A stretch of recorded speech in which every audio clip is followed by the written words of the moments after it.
O fim do apartheid. Em 1993, inconformados com as reformas, os líderes de 21 grupos extremistas brancos fundaram a Frente Nacional Africana, a FNA, e ameaçaram uma secessão para criar um país no Transvaal. O presidente de Klerk não se intimidou e convocou as primeiras eleições multirraciais do país para 1994. Em outubro de 1993, de Klerk e Mandela ganharam o Prêmio Nobel da Paz.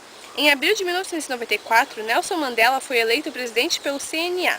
Essa organização juntou-se ao PN, formando o primeiro governo multirracial do país. Em novembro de 1994, o parlamento aprovou a Lei de Direitos sobre a Terra, restituindo propriedades às famílias negras atingidas pela Lei das Terras Nativas de 1993.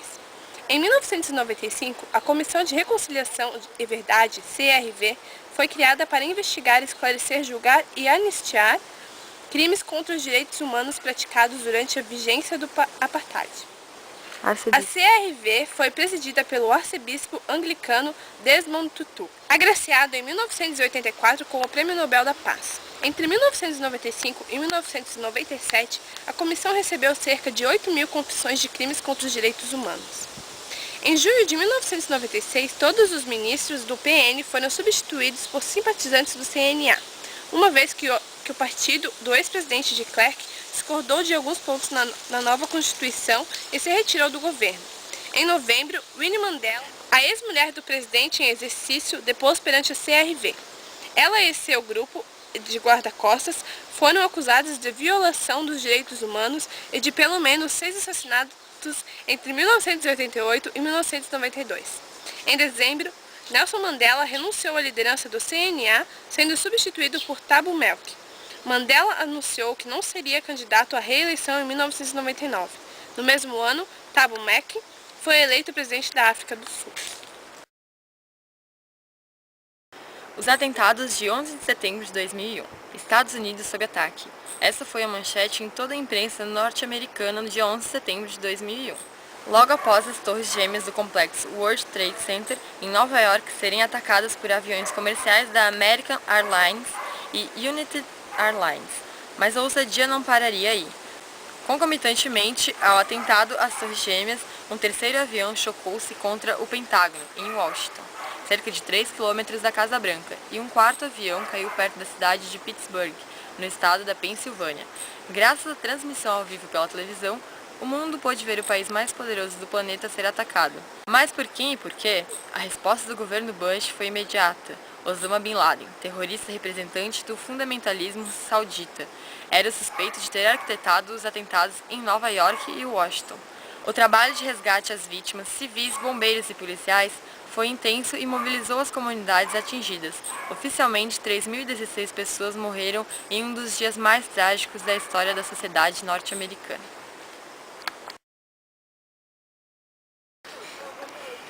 Guerra dos 6 Dias. Após a criação do Al-Fatah, cresceram os ataques terroristas palestinos às instalações judaicas. Cada ataque era respondido com uma retaliação israelense.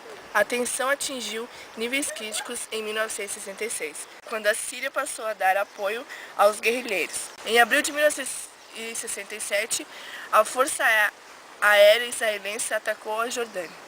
No mês seguinte, o Egito colocou suas forças armadas em alerta. Além disso, Nasser ordenou a retirada das tropas da ONU do Egito e a substituiu por divisões egípcias. No final de maio de 1967, Jordânia e Síria firmaram um acordo de defesa mútua. Em julho do mesmo ano, as forças israelenses atacaram de surpresa as forças egípcias. O exército egípcio foi derrotado em menos de uma semana, juntamente com a de Jordânia e a de Síria. Como resultado, Israel conquistou a Península de Síria, devolvida ao Egito em 1982. A faixa de Gaza, a Cisjordânia e as colinas sérias de Golã.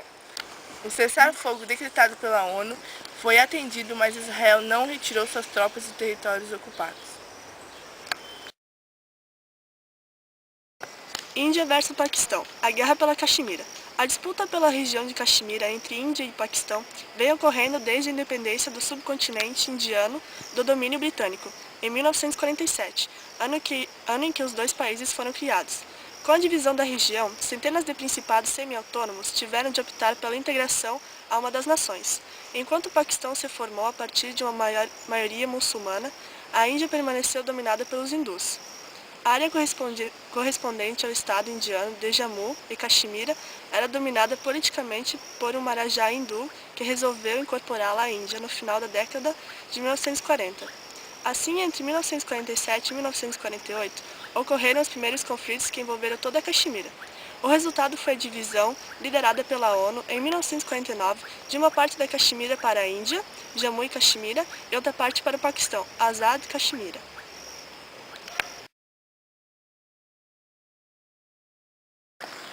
Eu sou um chita. E sabe o que acontece quando alguém mexe com chita?